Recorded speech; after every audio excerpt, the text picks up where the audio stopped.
ఇంటింటికి చేసిన అభివృద్ధిని నమ్ముకొని ఈ రోజు ప్రజల దగ్గరికి మళ్ళీ వెళ్తా ఉన్నాడు మీ బిడ్డ అని కూడా గర్వంగా ఈ సందర్భంగా చెప్తా ఉన్నా.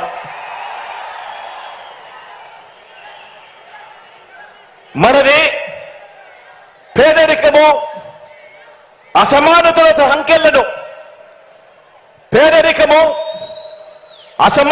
సంఖ్యలను బద్దలు కొట్టి ప్రతి పేద కుటుంబానికి మంచి చేస్తూ 21వ శతాబ్దంలోకి ఆ పేదలందరినీ కూడా నడిపిస్తా ఉన్న మనసున్న బాధ్యత గల ప్రభుత్వం మనది అని చెప్పడానికి కూడా ఈ సందర్భంగా గర్వపడతా ఉన్నా.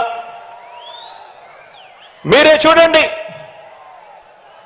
ఇంటింటికి వెళ్ళి కొన్ని విషయాలు ప్రతి పేద కుటుంబానికి వివరించండి.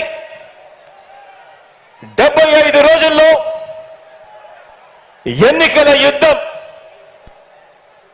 ఆలోచన చేయమని అడుగుతా ఉన్నా. ప్రతి ఒక్కరి భుజస్కంధాల మీద కూడా బాధ్యత పెడతా ఉన్నాను. ఇంటింటికి వెళ్ళి కొన్ని విషయాలు ప్రతి పేద కుటుంబానికి వివరించాలి. మరో 70 రోజుల్లోనే ఎన్నికలు. ఈ యుద్ధం అబద్ధానికి నిజానికి మధ్య ఈ యుద్ధం జరుగుతా ఉంది. మోసానికి విశ్వసనీయతకు మధ్య ఈ యుద్ధం జరుగుతా ఉంది. ఈ ప్రతి విషయము కూడా ప్రతి ఇంట్లో కూడా వెళ్ళి చెప్పాలి. మీరే చూడండి, 650 వాగ్దానాలు చంద్రబాబు నాయుడు గారి 2014 మేనిఫెస్టోలో ఆయన ఇచ్చింది. అందులో 10% కూడా అమలు చేయని ఆ చంద్రబాబు ఒకవైపున ఉన్నాడు అని చెప్పి ఆ ప్రతి ఇంటికి వెళ్ళి చెప్పండి.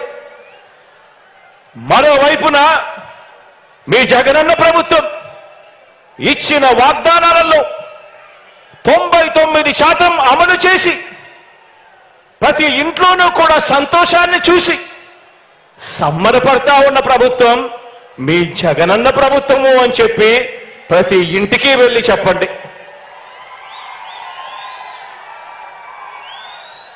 మరో విషయం కూడా మీరంతా కూడా గమనించమని కోరుతా ఉన్నా.